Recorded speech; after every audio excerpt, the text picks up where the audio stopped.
Ordinary people face extraordinary times in their lives.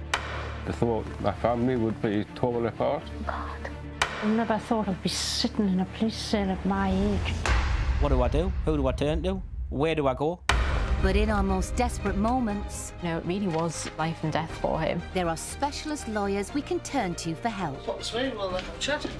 The north of England is home to some of the country's most passionate solicitors. We're told not to get too emotionally attached, but how can you not? Everybody has the right to be dealt with fairly. They leave no stone unturned. We've got good evidence and we're going to go to court. In their relentless fight I'm not going to leave anything behind. to ensure justice is served. When you win a case like that, you know you've made a difference. My solicitor's an absolute star. Literally changed my life.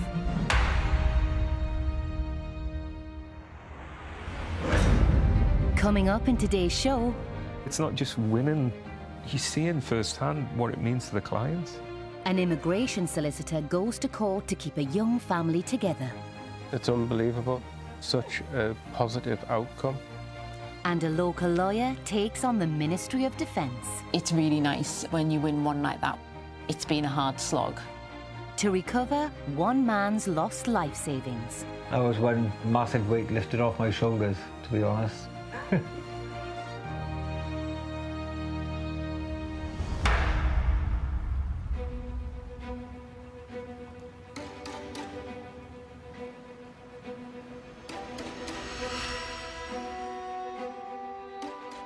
Was it your appointment for your mum's visa? Because we need to do that quite quickly then. Liaquat Latif runs his own legal firm in Newcastle, specialising in immigration cases. Hi Sharon, just going to pop out. His office is in the centre of the city, close to where he grew up. Hi, you okay? How you doing? Food was really good last night. Our wife enjoyed it in particular. And he gladly uses his expertise to help the local community. Just give us a call, I'll give you some advice, no problem. Take care. Liaquat's heading to meet a family of 4 from Tynemouth. Coconut fried chicken? Yeah, jerk chicken. Oh my Wow. Can we get ice cream? God. Yes, later. Mr. Latif, how are you doing? Right, how you doing? All right. Yeah, it's lovely to see you. Chris, you okay? Good to see you again. Yeah, how you doing? Today is all about celebrating a successful conclusion to what's been a very emotional case. It's been a journey and we've had the stress of it all. You just want to be happy with your family. It was all in place, nothing to worry about. And then everything to worry about. Liaquat was the last person Chris imagined he would need help from when he left home for a Caribbean adventure in Grand Cayman. I initially went there for a holiday and then within half an hour of getting there decided, no, I want to live here, so I'm going to look for a job. I used to do servicing and repairs on Mercedes. On an evening out soon after, Chris first set eyes on his future wife, Sam. I was there with my friends, sitting outside of the bar, and for some reason I turned my head and she walked around the corner. Our eyes met and then I was like, okay. I fell in love with her instantly. It was absolutely crazy. I still don't believe it to this day. It's like a dream. And we got married. And the rest is history. 1 year later, 2 became 3, as baby Sarah was born. I think that we should take these photographs out of this book and put them in a nice album. And nobody was more excited than Chris's mum back on Tyneside. When Sarah was 5 weeks old, I went out to the Caymans to look after her so that Sam could go back to work because they didn't have maternity leave. If she wanted to hold onto a job, she had to be prepared to go back to work. And so a real bond developed between Sarah and I. We were just so close, and she was a very big part of my life. There was a real bond there. She was my little granddaughter. Long term, Chris and Sam had always planned to move closer to family, but an unexpected change of circumstances forced the couple to bring their plans forward. Sarah was 1, I was made redundant, We had to sit down and try to decide what's the best thing. With only myself working there, we couldn't afford the rent for the house. So in the interest of keeping the entire family together, I said, well, let's go back home. The couple made the difficult decision to leave their dream life as a young family in the Caribbean behind and move into the spare room of Chris's parents' house on Tyneside. But their plans were dramatically halted when they landed and went through immigration in the UK. The lady asked about how long we'll be here for. It was just a vague reply of, not sure. Not too sure. And then she asked if I was working, and you told her no. And I think that's when she told me to have a seat. The couple had assumed Sam, being married to a British national, could enter on a visitor's visa before applying for settled status once she was here. She was saying it's okay for me and Sarah to go on ahead and leave Sam there, and I just point blankly refused. I said, no, I'm not leaving my wife here with you. She came back with her papers, like some tracking paper to see where I was or where I would be. Just to see them standing there at the airport, just with a few bags and belongings, with the baby in arms, like, just melted my heart. They came to live with us. But the heartache was only just beginning. They sought the urgent help of a solicitor they found online. They just wanted payments before they could do anything, which we did. With a visa application sent to the Home Office, the couple hoped they were home and dry. But there was devastating news to come. That was rejected. After reading the Home Office letter of rejection, I was angry, I was upset, I was confused. It appeared the solicitor they found online hadn't provided enough evidence of the couple's family life to support an application being made in the UK. The Home Office rejected it, stating Sam had to return to the Caribbean and make an application as a spouse from there. The rejection meant the family now faced a very real possibility of being separated.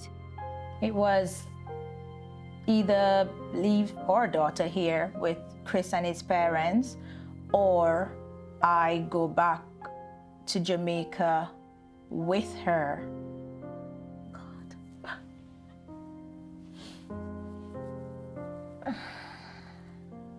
Their only hope would be an appeal against the Home Office decision, but the deadline was fast approaching. We had 2 weeks left until the date of the appeal, and as it got closer and closer, I was just becoming more and more frantic. My worst fear was literally an immigration van pulling up outside the house to say, okay, Samantha has to leave. Being at work, all I could think about was I need to be back at the house in case somebody knocks at the door. What happens if Sam's not there when I get home?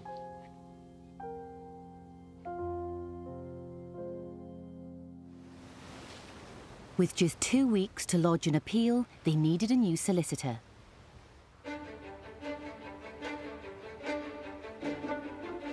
This time, they found local immigration specialist, Liaquat Latif. The reason I got into law, I suppose it was an area of interest because family were involved with immigration. My dad was from India, Punjab, and during the partition he was born 44 and 47. They fled with literally their shirts on their backs and a very poor life in Pakistan, and then he came across in the 60s. Oh, that's fantastic, that looks great. The biggest buzz about this job is really keeping families together. I do get a buzz each time. It's not just winning something, you're seeing firsthand what it means to the clients. Sam and her husband Chris, I don't need any motivation to do it. I've got kids, they've got kids. I have to fight this case fully. Despite Chris securing a job at a local car plant, the couple's plans were hanging in the balance. They'd set their hearts on making a home with Chris's parents. Now, that was all resting on an appeal to the Home Office. If they got it wrong, the dream was over. We often get calls from clients to say, isn't my wife or husband allowed to stay? I'm British, I've got British children, but it's not automatic. The previous solicitors didn't produce enough documents to give the Home Office a full picture of the circumstances. Sam and her husband Chris came to us obviously really stressed and really scared about the situation. We took over at the appeal stage. We went to visit Mr. Latif as a family, and by then I didn't have much faith in solicitors. But he was quite stern in how he spoke and the information he wanted from us and the timescales he wanted it. We couldn't be laid back in any way, we had to be on the ball. So then when I came back, it might even have been 1 or 2 days previous to that. So. Once the appeal is lodged, we have to prepare all our evidence. The first thing is to obviously look at the refusal. Basic, see what the Home Office are saying, see how you can counter it. And the Home Office have to send us their evidence. It's like a game of cards. We then, within a certain time, have to lodge our evidence. In this case, it's full and frank kind of information about the immigration history. She'd been backwards and forwards as a visitor, never wanting to stay in those circumstances. We provided evidence that there was a change of circumstances. So this is a letter that gave Samantha was a nurse, I think, in the Cayman Islands. We give you 1 month's notice, inform you we no longer require your services. Give them evidence of Chris's employment with Nissan, a local employer.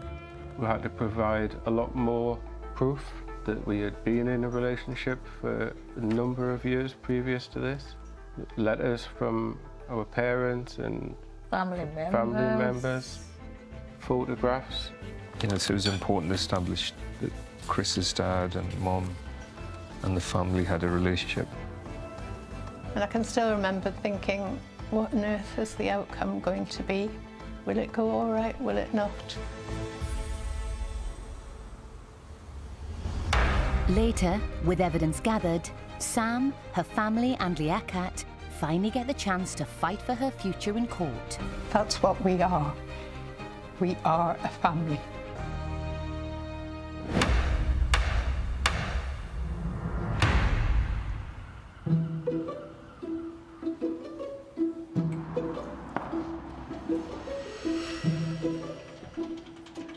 Another northeast-based solicitor, Emily Barr, has a busy day ahead. They should have been informed about the hearing. Did you see something? I haven't seen a date. From their office in North Shields, Emily and her colleagues at TLW specialise in helping people who've been convinced to make bad financial investments. We've seen literally hundreds and hundreds of cases of people persuading ordinary people to transfer really very valuable final salary pensions into scam schemes. Today, the mood is celebratory.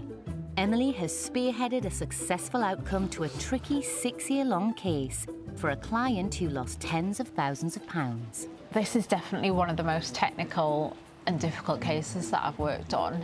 Getting the result in this case was brilliant. It had been going on for so long, the whole firm was waiting to see the outcome. It would have been an awful prospect for Mr. Griffiths if we hadn't been successful.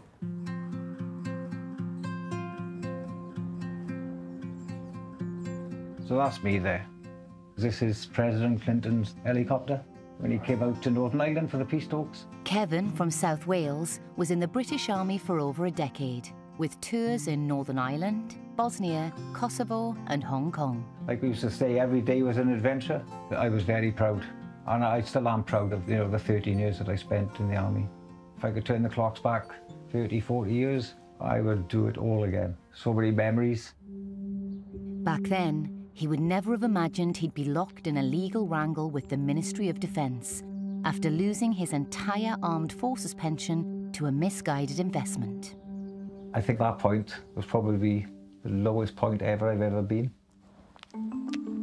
Kevin automatically paid into a pension pot his entire career in the Army. I received a letter off the Army stating that my pension at the time was worth 85,000. But a cold call he received one day, promising profits if he invested his pension, would turn his life upside down. This company got in touch with me and said that they could get returns when I reached 60 and when my pension was due, and it would make a lot more money than I would have received from the MOD. The proposal was to invest Kevin's hard-earned savings into various investment schemes, including storage units that would provide him with regular rental income. It was a pitch Emily has heard from her clients dozens of times since the rules regarding access to public sector pensions changed. It was basically made easier for people to transfer their pensions away from defined benefit public sector pensions. And it was designed to give people more freedom, but unfortunately it also opened the door for people to start cold calling these individuals to try and convince them to move their pensions. Although sceptical at first, he eventually agreed to go ahead and requested the MOD transfer his money. Within 6 months, probably a year at the most, the Army had transferred my money to this other company involved, to the sum of 85,000. But it wasn't long before the investment started to prove too good to be true. I did receive a statement, but after that I received nothing.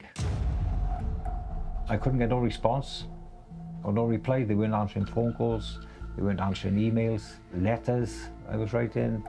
I was getting no response whatsoever. I think at that point it was probably the lowest point ever I've ever been. Knowing it was such a vast amount of money. Unable to tie down any of the people who'd convinced him to part with his money, it dawned on Kevin that his entire pension might be lost. My initial thought was, oh, where is it gone like this? I've lost a lot.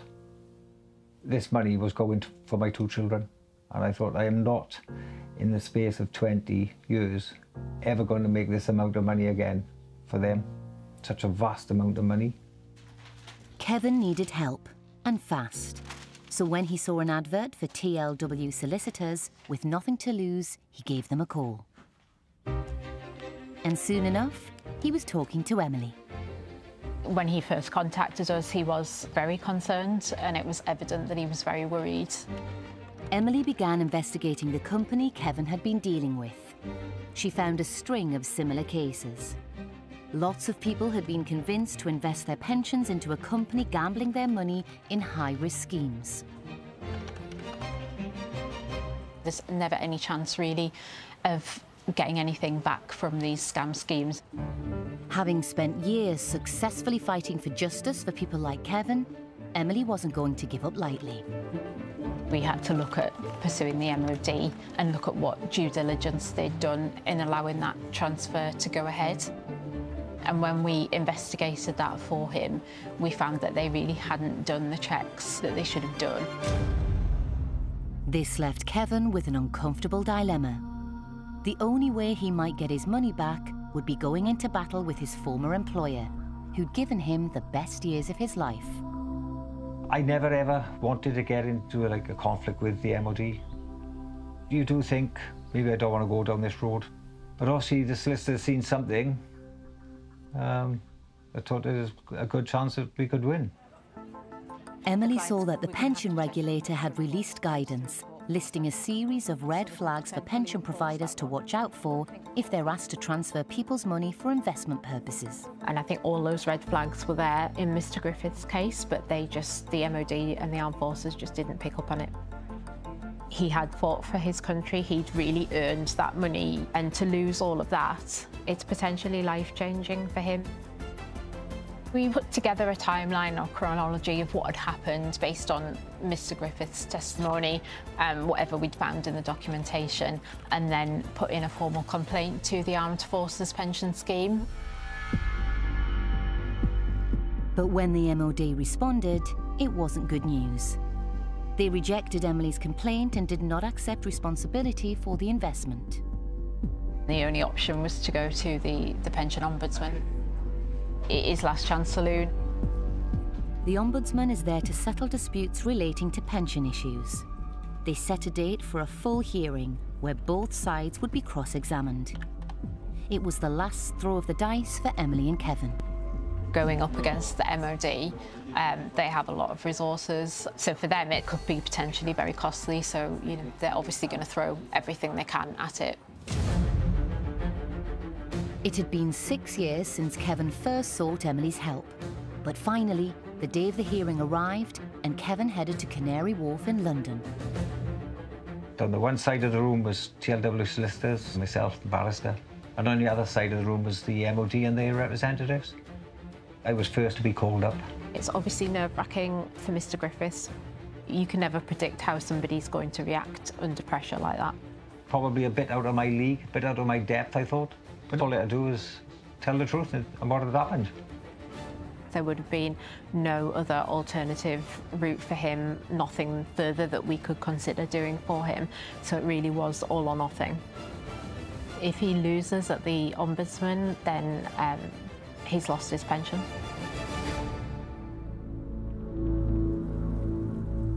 After an agonising wait, 6 months later, we had the final decision through, which was great. Kevin was told he had been successful.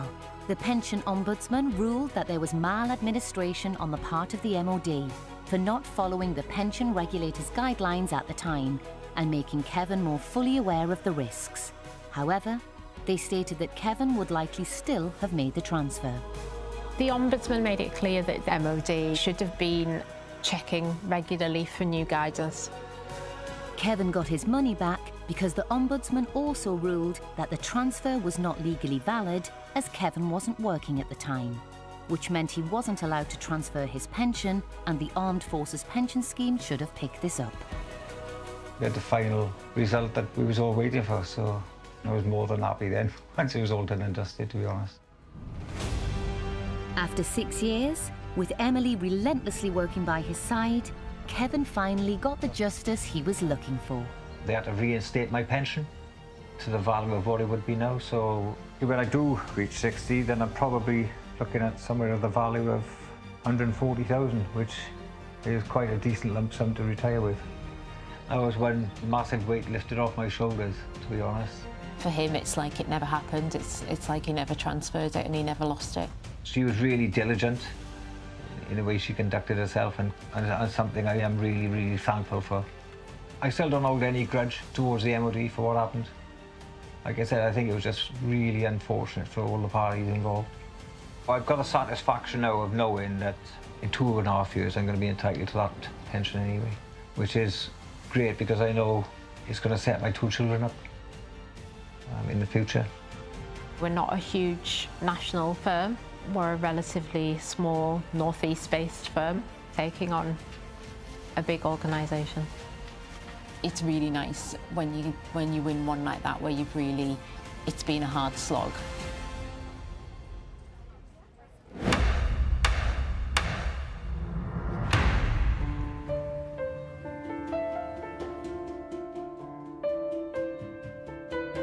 On North Tyneside, Chris and Sam were facing the biggest day of their lives. All of their hopes for the family's future in the Northeast were pinned on an appeal to the Home Office, being put together by their solicitor, Liaquat Latif. Once that evidence is filed, you have your day at court to argue the case.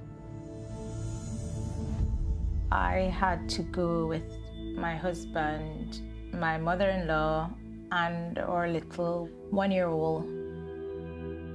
We weren't asking for anything from the British government. We were paying for everything as a family ourselves. There was no benefits involved. All she wanted was to enjoy a normal life together. Immigration Tribunal really follows the procedures of most of the courts in the land, in the sense that how evidence is assessed. You have to give evidence orally, and just being in front of the judge can be very nerve-wracking for the clients, for the vast majority who've never stepped foot in any type of court. The judge, they asked questions, we answered to the best of our ability, but it was really hard. You know, it wasn't easy, you know. It was emotional. It was stressful as well. Evidence is challenged by the Home Office, and this is often the real nerve-wracking thing. You get some Home Office people that will really go for a cross-examination and can make it quite difficult for the client. The Home Office representative, she was not kind. She wasn't. It was all very matter-of-fact. well, you can't just be matter-of-fact about a family affair like this when you're talking about possibly tearing them apart. There was quite a lot of questions asked about history and, you know, the intentions, and I think it went on for some time. She was just adamant. We try to contain ourselves, answer the questions. Samantha gave evidence, I think then Chris gave evidence. I was getting visibly angry and upset. And then Chris's mother also gave evidence. Chris's mother was fantastic. She just really confirmed that relationship, that genuine relationship with grandparent and granddaughter. And I can still remember being asked questions about your family, and you think, well, you've used the word family. That's what we are. We are a family. Sam, we had taken her into our heart. She had married Chris. Chris loved her. We loved Sarah. We loved all of them. Why would you want to split us? Normally in a lot of cases, because a judge has to make quite a lengthy decision, so normally there's the extra weight and nervousness of, I think, a few months where you can be waiting for that decision. But on this case, the judge indicated on the day that she was going to allow the case, because she'd heard enough. I think the mother was the icing on the cake. She, like us, saw that family mattered, and that was all that mattered. You know, I don't think it really sunk in until we were all sat down in the waiting area with Mr. Latif.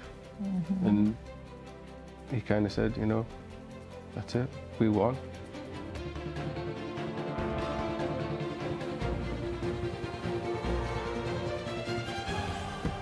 All right, let's go to the beach. Chris, Sam and Sarah can now look forward to a secure and stable future together in the UK, with a new addition to the family. Sarah, she loves her brother Christian. He's a fireball. He's something. Yeah, he's quite energetic. He's got that. He keeps us on our toes. Oh, okay, well. Yes. No other better feeling than being with them. They love the beach life. They love just being with family, you know? And that's really beautiful to see them play and grow and flourish. Life's really good now. Sam and Chris and the children, we're all living together, and they look after me now, you know? It's a role reversal. I don't know how Mr. Latif did it. I don't know how he managed to turn such a mess into such a positive outcome. It's unbelievable. I believe in God, and you know what? He brought Mr. Latif our way. He did. It's a great feeling. I am in the best job in the world, right? We're told not to get too emotionally attached, but how can you not?